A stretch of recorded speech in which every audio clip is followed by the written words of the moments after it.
नमस्कार दोस्तों, स्वागत है आप सभी का हमारे YouTube चैनल स्टडी कैपिटल पर। दोस्तों आज हम देखेंगे अध्याय 3। अध्याय 3 का नाम है धातु एवं अधातु।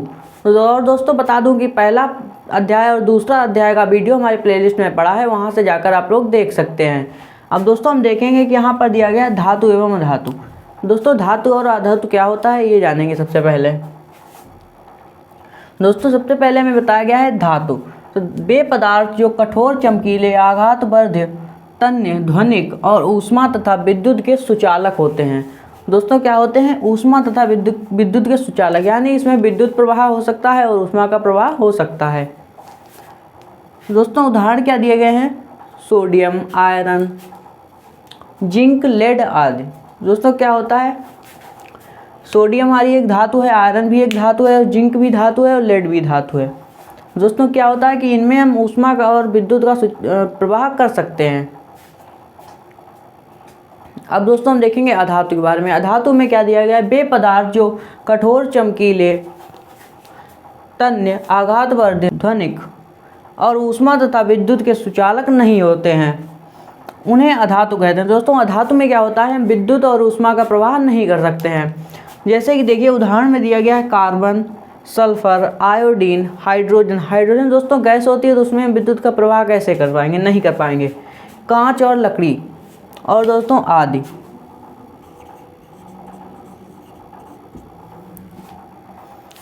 दोस्तों इनमें हम लोग विद्युत का प्रवाह नहीं कर सकते। और दोस्तों इसमें जो कुछ शब्द आए हैं और चमकीले, आघातवर्ध, तन्य, ध्वनिक, तो इन सब का मतलब क्या होता है ये हम अभी आगे जानने वाले हैं। और दोस्तों हम क्या देखेंगे? धातु के भौतिक गुण देखेंगे। धातु के भौतिक गुण दोस्तों देखेंगे। यहाँ पर धातु का पहला भौतिक गुण हमें दिया गया है धात्विक चमक, यानी दोस्तों धातुओं की चमक क्या होती है तो हम लोग यहाँ से जान लेते हैं। तो क्या होता है दोस्तों? अपने शुद्ध रूप में धातु की सतह चमकदार होती है। दोस्तों क्या होता है? कोई धातु जो होती है अपने शुद्ध रूप में जब होती है बिल्कुल प्योर, तब वो चमकदार होती है। धातु के इस गुणधर्म को ही हम दोस्तों धात्विक चमक कहते हैं, यानी कि कोई भी धातु अपने शुद्ध रूप में होती है, जब चमकती है तो इसी गुणधर्म को हम धात्विक चमक कहते हैं। तो दोस्तों आगे देखते हैं। आगे दोस्तों दिया गया है कठोरता। प्रत्येक धातु कठोर होती है। दोस्तों क्या होता है? प्रत्येक कठोर तो प्रत्येक धातु होती है, लेकिन क्या होता है कि प्रत्येक धातु की कठोरता क्या होती है? अलग अलग होती है। कुछ धातुएं कम कठोर होती हैं और कुछ धातुएं ज़्यादा कठोर होती हैं। अब देखिए जैसे दोस्तों में यहाँ पर उदाहरण दिया गया है लोहा और तांबा। दोस्तों लोहा और तांबा जो होता है वो अधिक कठोर होता है, और लेकिन दोस्तों यहाँ पर इसका क्या अपवाद दिया गया है? लेकिन सोडियम, पोटेशियम मुलायम होते हैं, यानी जो सोडियम धातु और पोटेशियम धातु है ये हमारी मुलायम होती है और लोहा और तांबा कठोर होते हैं। अब दोस्तों आगे दिया गया है एक भौतिक गुण दिया गया है इलेक्ट्रॉन, धात्विक इलेक्ट्रॉन। यहाँ पे सिर्फ इलेक्ट्रॉन लिखा है, तो इलेक्ट्रॉन धातु इलेक्ट्रॉन दाता होती है। धातु जो होती है वो इलेक्ट्रॉन दाता होती है। दोस्तों हम देखेंगे सोडियम। सोडियम का परमाणु क्रमांक क्या होता है? 11। इसका जब हम दोस्तों इलेक्ट्रॉनिक विन्यास निकालेंगे तो 2, 8, 1। देखिए यहाँ पर एक इलेक्ट्रॉन, यानी कि इसके पास एक्स्ट्रा है तो ये किसी को दे सकता है, यानी धातुएं होती हैं इलेक्ट्रॉन की दाता।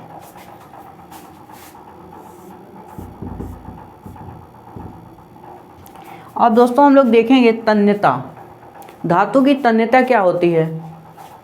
धातु को पतले तार के रूप में खींचा जाना। रूप में खींचने की क्रिया को तन्यता कहते हैं। दोस्तों क्या होता है? किसी धातु को जब हम पतले तार के रूप में बिल्कुल खींचते हैं तो वह होती है धातु की तन्यता। अब देखिए दोस्तों यहाँ पर क्या दिया गया है? सोना सबसे अधिक तन्य धातु है। सोना जो होता है वो हमारी सबसे अधिक तन्य धातु होती है, यानी कि इसे ये सबसे ज़्यादा खींचा जा सकता है। बहुत ही पतला तार बनाया जा सकता है खींच के। 1 ग्राम सोने से 2 किलोमीटर लंबा तार बनाया जा सकता है। दोस्तों 1 ग्राम सोने को हम खींच के कितना लंबा तार बना सकते हैं? 2 किलोमीटर लंबा तार। तो ये सबसे ज़्यादा तन्य धातु होती है। अब दोस्तों देखते हैं आघातवर्धनीयता के बारे में।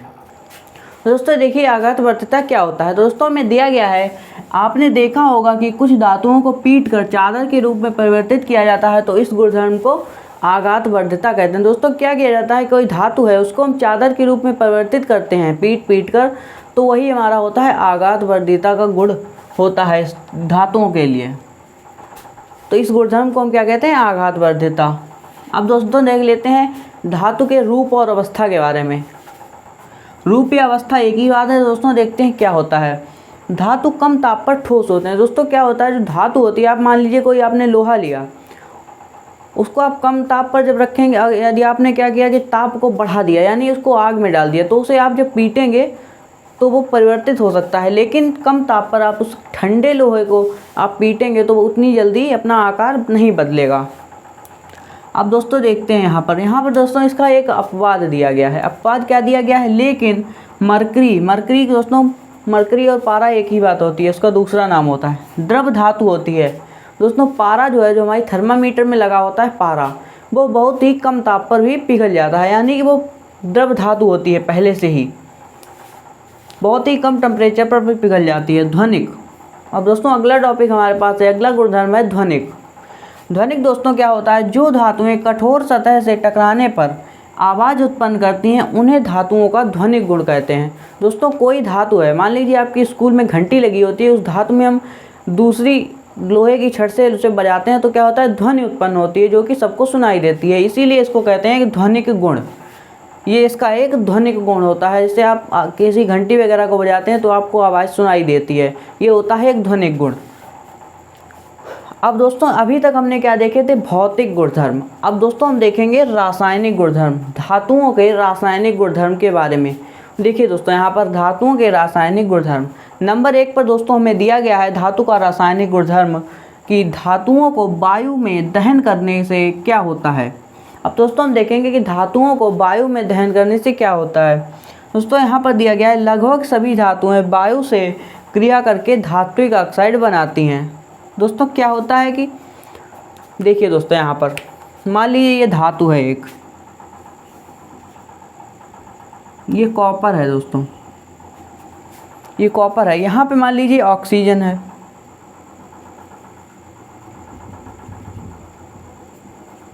अब दोस्तों यहाँ पर क्या होगा, ये धातु है Cu कॉपर, ये क्या है, इसको वायु के संपर्क में डाल रखा गया है। अब दोस्तों यहाँ पर क्या होगा, ये जो परत बन जाएगी इसकी यहाँ पे ऐसे करके, ये जो इस पर एक परत चढ़ रही है,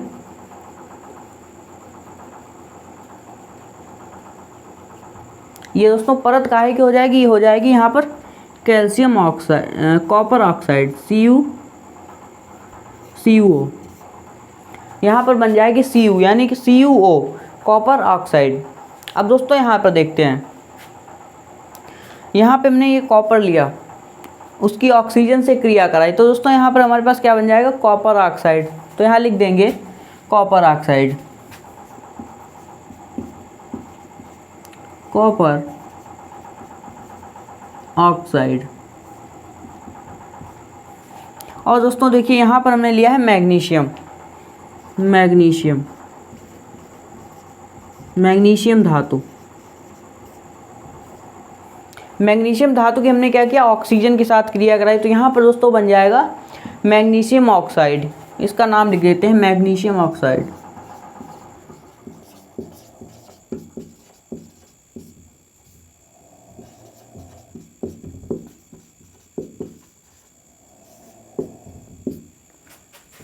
अब दोस्तों हम लोग नेक्स्ट टॉपिक देखेंगे विभिन्न धातुओं को, विभिन्न धातु ऑक्सीजन के साथ अलग अलग तरह की अभिक्रिया करती हैं। तो दोस्तों हम क्या देखेंगे, धातुओं की ऑक्सीजन के साथ अभिक्रिया, कौन कौन सी धातु और किस प्रकार अभिक्रिया करती है। अब दोस्तों सबसे पहले हम देखेंगे पोटेशियम और सोडियम के बारे में। तो देखिए पोटेशियम तथा सोडियम जैसी कुछ धातुएं ऑक्सीजन के संपर्क में आने पर आग पकड़ लेती हैं, इसलिए केरोसिन के तेल में डुबोकर इन्हें सुरक्षित रखा जाता है। दोस्तों क्या होता है कि सोडियम और पोटेशियम जब भी वायु के संपर्क में आते हैं तो ऑक्सीजन जब उन्हें मिलती है तो वो आग पकड़ लेती है, तो इससे हम क्या करते हैं, केरोसिन ऑयल में डुबोकर रखते हैं, वहाँ पर आग नहीं पकड़ती है और सुरक्षित रहती हैं। दोस्तों अगला टॉपिक है हमारे पास सामान्य ताप पर Mg, Au, Zn आदि धातुएं वायु से अभिक्रिया करके ऑक्साइड की परत चढ़ जाती है। दोस्तों यहाँ पर क्या होता है, इसे ये है, ये मैग्नीशियम है हमारे पास, मैग्नीशियम का गोला है, इसमें दोस्तों क्या होगा, जब ऑक्सीजन टकराएगी यहाँ से, ये ऑक्सीजन इसमें टकरा रही है, अब दोस्तों क्या होगा, इसकी जो बाहरी परत है यहाँ पर क्या होगा, ऑक्साइड की परत चढ़ जाएगी। यहाँ पर देखिए ये जो इसकी परत है, इस पर एक परत चढ़ जाएगी, इसकी बाहरी जो किनारी है इस पर एक परत चढ़ जाएगी। और ये परत दोस्तों काहे की होगी, ये मैग्नीशियम है तो ये ऑक्साइड इसका मैग्नीशियम ऑक्साइड हो जाएगा, मैग्नीशियम ऑक्साइड की परत चढ़ जाएगी धीरे धीरे। अब दोस्तों हम देखते हैं अगला पॉइंट। अगला पॉइंट दोस्तों हमें दिया गया है Fe, वायु में गर्म करने पर कोई अभिक्रिया नहीं करता। दोस्तों Fe यानी कि लोहा जो है वो वायु के साथ गर्म करने पर हम लोग क्या करते हैं, जब उसे वायु के साथ गर्म करते हैं तो कोई अभिक्रिया नहीं करता। लेकिन दोस्तों इसका एक अपवाद दिया गया है कि लौह चूर्ण गर्म करने पर तेजी से जलने लगता है। लोहे का जो चूरा होता है उसको हम गर्म करते हैं तो तेजी से जलने लगता है। अब दोस्तों अगला पॉइंट देखते हैं। Cu पर वायु की परत चढ़ जाती है। दोस्तों क्या होता है, जब कॉपर को हम लोग वायु से अभिक्रिया कराते हैं, देखिए यहाँ पर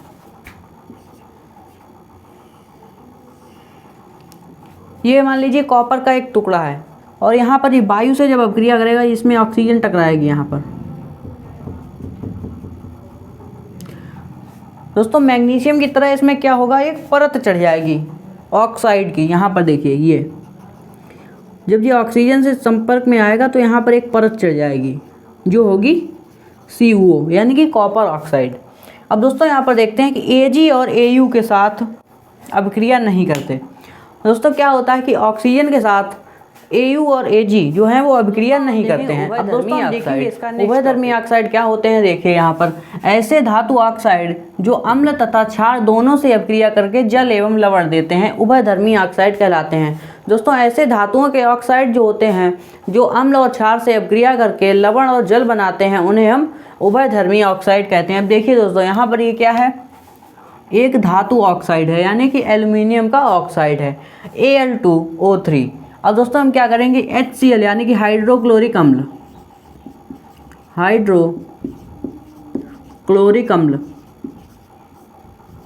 से हम लोग क्या कराएंगे, अभिक्रिया कराएंगे। हाइड्रोक्लोरिक अम्ल से हम अभिक्रिया कराएंगे तो यहाँ पर बनेगा AlCl3। अब दोस्तों देखिए यहाँ पर 2 कर देते हैं क्योंकि यहाँ पर Cl हमारे पास 6 है और यहाँ पे Al भी 2 हैं तो यहाँ पर हम 2AlCl3 प्लस 3H2O। अब देख लेते हैं दोस्तों ये बैलेंस है या नहीं।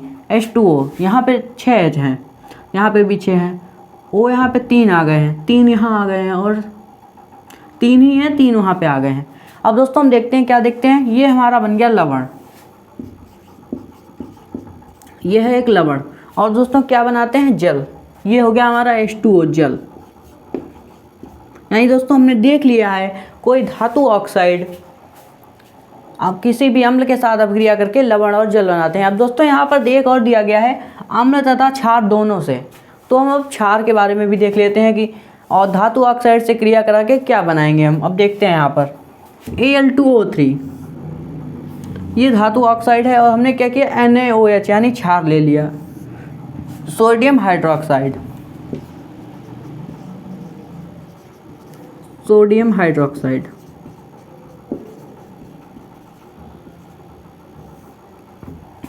अब देखिए दोस्तों यहाँ पर हमारे पास क्या बन रहा है 2NaAlO3। दोस्तों ये किसका फार्मूला होता है, ये होता है हमारा सोडियम एल्यूमिनेट,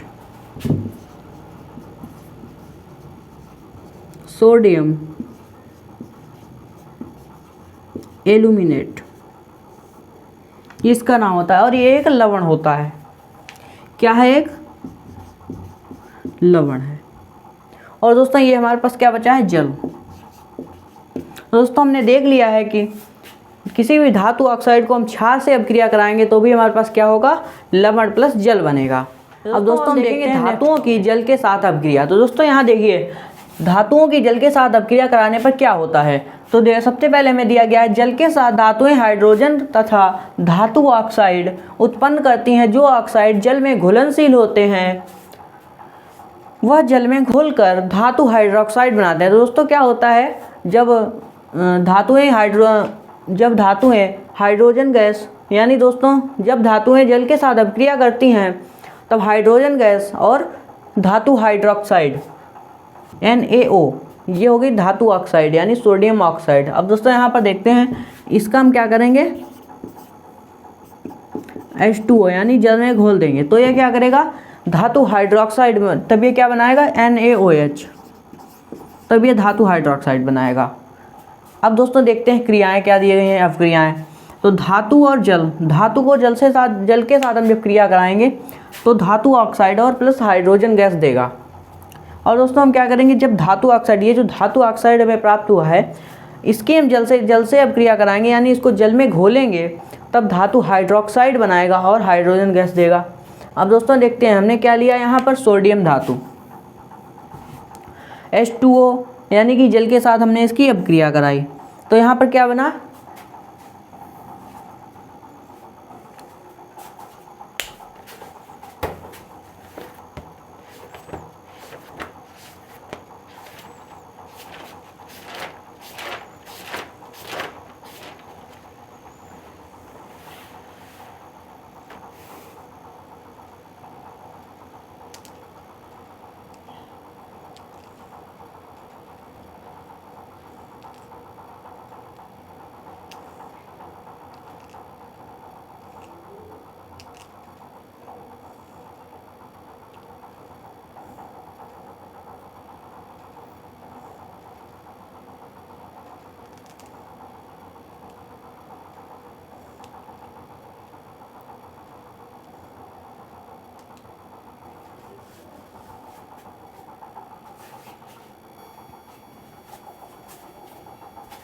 तो देखिए दोस्तों जैसे यहाँ पर Na यानी सोडियम प्लस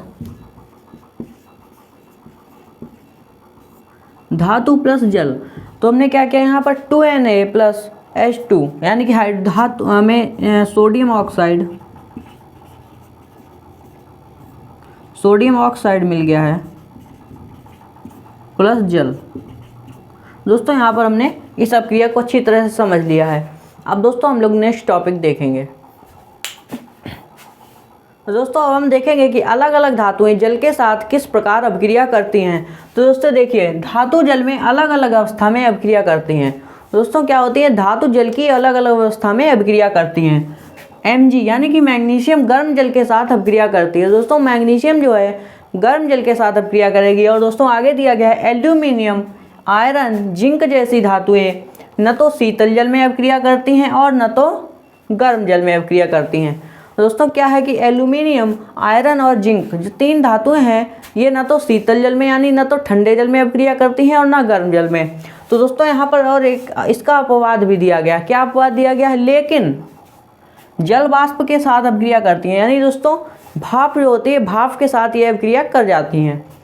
अब दोस्तों देखिए आगे लाइन दी गई है, लेड, कॉपर और सिल्वर और गोल्ड जैसी धातुएं जल के साथ अपक्रिया नहीं करती। ये जो दोस्तों चार धातुएं दी गई हैं जल के साथ बिल्कुल भी अपक्रिया नहीं करती हैं, लेड, कॉपर, सिल्वर तथा गोल्ड।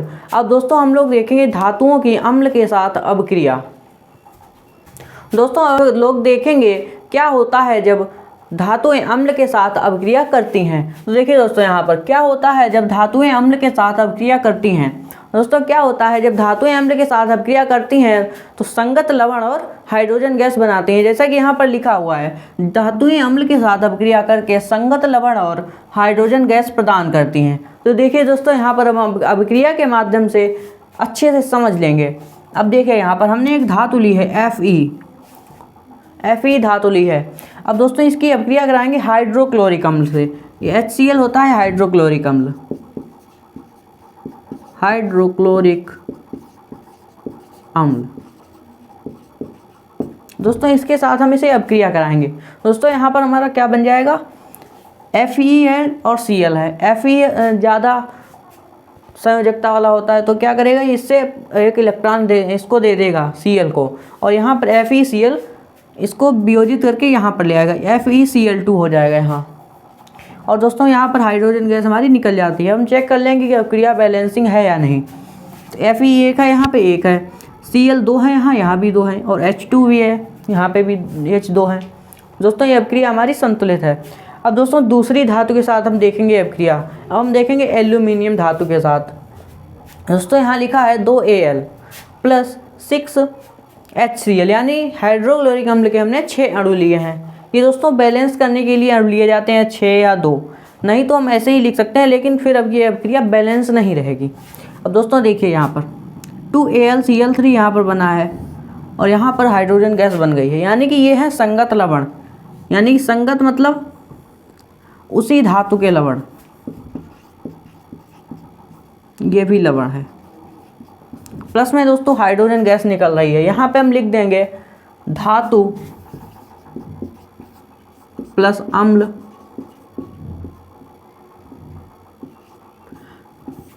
अभिक्रिया करके बनते हैं लवण प्लस हाइड्रोजन गैस, लिख लेते हैं हिंदी में हाइड्रोजन गैस। अब हम दोस्तों कुछ धातुओं की लवण के साथ अभिक्रिया देखेंगे। क्या देखेंगे कि अन्य धातु लवणों के साथ धातु कैसे अभिक्रिया करती है। दोस्तों क्या है, यहाँ पर कोई एक धातु और दूसरे धातु की लवण के साथ, किसी दूसरे धातु की जो लवण बनती है उसके साथ अभिक्रिया कराएंगे हम। यहाँ देखिए धातु, कोई धातु ए है, ये देखिए दोस्तों कोई माना धातु है, एक धातु है ए और दूसरी है बी, ये दो धातुएं हैं। अब दोस्तों क्या करते हैं, पहली धातु ले लेते हैं और दूसरी धातु का लवण विलयन ले लेते हैं, ये होगा विलयन। दूसरी धातु का लवण विलयन ले लेते हैं और इसकी अभिक्रिया कराएंगे। तो दोस्तों हमें क्या प्राप्त होगा, देखिए दोस्तों यहाँ पर ए का लवण विलयन, जो ए धातु है इससे अभिक्रिया जब दूसरे धातु के लवण विलयन में कराएंगे तो हमें क्या प्राप्त होगा, ए का लवण विलयन प्राप्त होगा प्लस धातु बी, यानी कि जो ए का लवण विलयन और दूसरी धातु प्राप्त हो जाएगी हमें जिसके लवण विलयन से हमने अभिक्रिया कराई थी। तो दोस्तों यहाँ पर हमें धातु बी प्राप्त हो जाएगी। अब देखिए हमने इसे अभिक्रिया के माध्यम से समझ लेते हैं। हमने धातु ली है Zn और दूसरी धातु का लवण विलयन लिया है, यानी दूसरी धातु हमारी रही होगी Cu और उसका लवण विलयन है CuSO4 यानी कि कॉपर सल्फेट। दोस्तों यहाँ पर इसका नाम लिख देते हैं कॉपर सल्फेट। जिंक धातु की अब हम क्या करेंगे, कॉपर सल्फेट यानी कॉपर का लवण विलयन के साथ अभिक्रिया कराएंगे। तो दोस्तों यहाँ पर देखिए क्या होता है, जैसा कि यहाँ पर लिखा है ए का लवण विलयन, जो धातु ए है उसका लवण विलयन प्राप्त होगा, यानी कि ZnSO4, इसका जो लवण विलयन इसमें मिक्स था यानी कि लवण जो SO4 था वो इसके साथ आ जाएगा। तो हमें प्राप्त हो गया है ए का लवण विलयन और प्लस Cu, यानी कि दूसरा जो धातु बी है वो हमें प्राप्त हो रही है यहाँ पर, यानी धातु बी। दोस्तों ये अभिक्रिया आपने आसानी से समझ ली होगी। और दोस्तों कोई भी दिक्कत वगैरह हो तो आप लोग हमें कमेंट करके बता सकते हैं। अब दोस्तों हम लोग देखेंगे सक्रियता श्रेणी।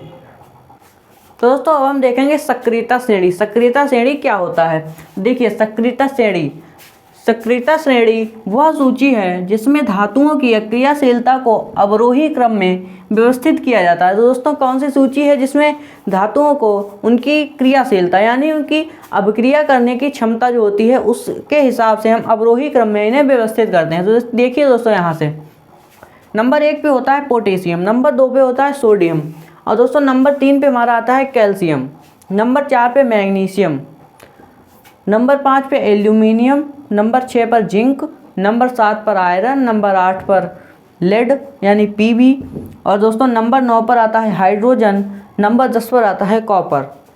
अब दोस्तों आगे देखिए नंबर 11 पे हमारे पास आता है पारा, नंबर 12 पर सिल्वर यानी Ag और नंबर 13 पर गोल्ड यानी Au आता है। अब दोस्तों देखते हैं यहाँ पर क्या बताया है दोस्तों, अवरोही क्रम में यानी घटते हुए क्रम में। दोस्तों अब देखेंगे यहाँ से ये जो सबसे ऊपर से हमारी स्टार्ट होती हैं सजातीय श्रेणी में जो तत्व सबसे ऊपर से सक्रियता श्रेणी में जो तत्व हैं जो सबसे ऊपर से स्टार्ट होते हैं वो होते हैं अधिक अभिक्रियाशील वाले तत्व।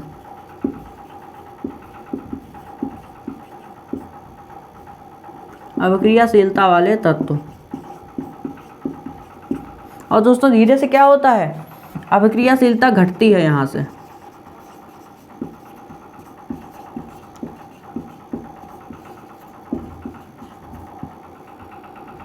घटती है। दोस्तों नीचे की ओर जितना बढ़ेंगे अभिक्रियाशीलता घटती जाती है। और दोस्तों यहाँ पर आके क्या होता है, नीचे होते हैं सबसे कम अभिक्रियाशीलता वाले तत्व, सबसे कम अभिक्रियाशीलता वाले तत्व। दोस्तों इस प्रकार होती है सक्रियता श्रेणी। अब दोस्तों हम लोग देखते हैं धातु एवं अधातु की अभिक्रिया, धातु अधातु के साथ कैसे अभिक्रिया करती हैं। अब दोस्तों देखिए, तत्व की अभिक्रियाशीलता संयोजकता कोष को पूरा करने की प्रवृत्ति के रूप में समझी जा सकती है। दोस्तों क्या होता है संयोजकता कोष? दोस्तों आप लोगों ने 9th में पढ़ा होगा। यदि आप लोगों को इस बारे में और अधिक जानकारी चाहिए तो आप लोग हमें कमेंट करके बताइए, मैं इसका वीडियो आपको अलग से डाल दूंगा प्लेलिस्ट में। दोस्तों अब आप लोग यहाँ पर देखिए, संयोजकता कोष में 8 इलेक्ट्रॉन होते हैं, 8 इलेक्ट्रॉन। यदि किसी धातु के पास 7 या किसी धातु के पास मान लीजिए 7 इलेक्ट्रॉन है तो इस धातु को कहेंगे -1 इलेक्ट्रॉन, ये ऋणायन देगी। और किसी के पास मान लीजिए Na है, सोडियम, इसका परमाणु क्रमांक 11 होता है। देखिए दोस्तों 11 होता है। इसका इलेक्ट्रॉनिक विन्यास क्या निकालेंगे? 2, 8, 1। दोस्तों क्या हुआ, इसका जो आखिरी कक्ष है उसमें 1 इलेक्ट्रॉन है, एक्स्ट्रा है। और ये क्या करेगा, 7 इलेक्ट्रॉन तो किसी से ले नहीं सकता, इतनी तो इसमें क्षमता नहीं है। लेकिन ये क्या कर सकता है, ये 1 इलेक्ट्रॉन का धनवान है, ये किसी को दे सकता है। तो ये 1 इलेक्ट्रॉन का दाता हो जाएगा, यानी कि ये धनायन देगा, यानी कि Na+1, यानी कि ये धनायन देगा। अब देखिए दोस्तों, देखते हैं कि ऋणायन कैसा देता है। यहाँ पे दोस्तों पहले समझ के तब देखते हैं। धातु के परमाणु संयोजन कोष के इलेक्ट्रॉन त्याग करते हैं और धनायन देते हैं। दोस्तों क्या इलेक्ट्रॉन त्याग करते हैं, जैसे यहाँ पर मैंने आपको बताया कि 1 इलेक्ट्रॉन किसी को दे सकता है, यानी 1 इलेक्ट्रॉन त्याग सकता है, तो वो होता है धनायन दे सकते हैं। और यहाँ पर धनायन देते हैं, मतलब वो धनायन देते हैं। अब दोस्तों देखिए, अधातु के परमाणु कोष इलेक्ट्रॉन ग्रहण कर ऋणायन देते हैं। दोस्तों यहाँ पर क्या दिया कि धातु, यानी दोस्तों हम लोग समझ सकते हैं कि धातु क्या होती हैं, इलेक्ट्रॉन की दाता होती हैं, यानी उनके पास इलेक्ट्रॉन देने के लिए फालतू होते हैं। और अधातु होती है, अधातु के पास इलेक्ट्रॉन कम होते हैं, यानी वो ग्रहण कर लेती है और ऋणायन देती है। दोस्तों ऋणायन कैसे देती है, ये देखिए यहाँ पर, जैसे हमारे पास मान लीजिए क्लोराइड है Cl, इसका परमाणु क्रमांक 17 होता है। इसका इलेक्ट्रॉनिक विन्यास हम कैसे निकालेंगे? दोस्तों यहाँ पर देखिए, Cl का परमाणु क्रमांक 17 होता है, यानी कि क्लोरीन का परमाणु क्रमांक 17 होता है। इसका इलेक्ट्रॉनिक विन्यास दोस्तों कैसे निकालेंगे? 2, 8, 7। तो देखिए दोस्तों यहाँ पर 2, 8 तो 10 और 7, 17। इसका जो आखिरी कक्ष है उसमें क्या है, इलेक्ट्रॉन 1 कम है। दोस्तों ये क्या करेगी, दूसरी धातु से, जो धातुएं होती हैं, ये अधातु है और इसके पास 1 इलेक्ट्रॉन कम है, यानी कि ये ऋणायन देती है। अब ये क्या करेगी दोस्तों, इसको हम ऐसे लिखेंगे Cl-। अब दोस्तों ये क्या करेगी, दूसरे किसी से एक जो धातुएं होती हैं उनसे देकर जो है अपना एक अष्टक पूरा कर लेगी। अब दोस्तों आगे देखिए क्या दिया गया है, ये हमने समझ लिया है दूसरा टॉपिक। अब तीसरा टॉपिक क्या दिया गया, धातु से अधातु में इलेक्ट्रॉन के स्थानांतरण से बने यौगिक को आयनिक यौगिक या विद्युत सहसंयोजक यौगिक कहते हैं। दोस्तों क्या होता है, जब धातु और अधातु आपस में क्रिया करके कोई यौगिक बनाती हैं तो उसको हम कहते हैं आयनिक यौगिक या सहसंयोजक यौगिक। तो दोस्तों आइए हम अब जानेंगे कि यौगिक कैसे बनते हैं। दोस्तों हम लोग देखते हैं NaCl का निर्माण, ये एक आयनिक यौगिक होता है। तो देखिए कैसे ये आयनिक यौगिक बनता है और यह कैसे धातु और अधातु अभिक्रिया करते हैं। तो देखिए दोस्तों, धातु क्या है, Na यानी सोडियम, अधातु क्या है, Cl। अब इनकी अभिक्रिया के बारे में हम लोग देखेंगे। तो Na होता है 11, यानी कि सोडियम 11। इसका इलेक्ट्रॉनिक विन्यास दोस्तों कैसे निकलेगा, 2, 8, 1 और Cl होता है 17, 2, 8, 7। अब देखिए दोस्तों इसके बारे में हम क्या समझते हैं। यहाँ पर हम क्या लिखेंगे, Na+Cl। इसके पास दोस्तों कितने इलेक्ट्रॉन है एक्स्ट्रा में, 1 इलेक्ट्रॉन है। आखिरी कक्षा में इसमें कितने इलेक्ट्रॉन है, 1। इसमें कितने इलेक्ट्रॉन है, 7। दोस्तों देखिए इसकी बाह्यतम कक्षा जो है इसमें 1 इलेक्ट्रॉन है और इसकी आखिरी कक्षा में है 7 इलेक्ट्रॉन। अब दोस्तों जी अभिक्रिया जब करेंगे तो इनके पास 8 इलेक्ट्रॉन होना चाहिए। तो ये क्या करेंगे दोस्तों, इसका 1 इलेक्ट्रॉन ये ले लेगा और इसके पास अष्टक जो है 2,8 ये पूरा हो जाएगा इसका 1 इलेक्ट्रॉन जाने से, और इसके पास भी 8 इलेक्ट्रॉन हो जाएंगे। तो यहाँ पर बन जाएगा NaCl। नहीं दोस्तों, यहाँ पर क्या होगा दोबारा समझा देते हैं। इसके पास 1 इलेक्ट्रॉन एक्स्ट्रा है, इसको भी अपना अष्टक पूरा करना है। इसके पास अष्टक से इसका अष्टक तो यहाँ पर पूरा हो चुका है, लेकिन इसके पास 1 इलेक्ट्रॉन पूरा बच रहा है। यदि वो ये 7 तो किसी से ले नहीं लेगा क्योंकि 7 एक्स्ट्रा नहीं होते हैं। तो क्या करेगा, ये 1 इसको दे देगा और इसके पास इसका लास्ट वाला जो कक्षा होगा उसमें अष्टक पूरा हो जाएगा और ये इलेक्ट्रॉन यहाँ से हटा दिया जाएगा।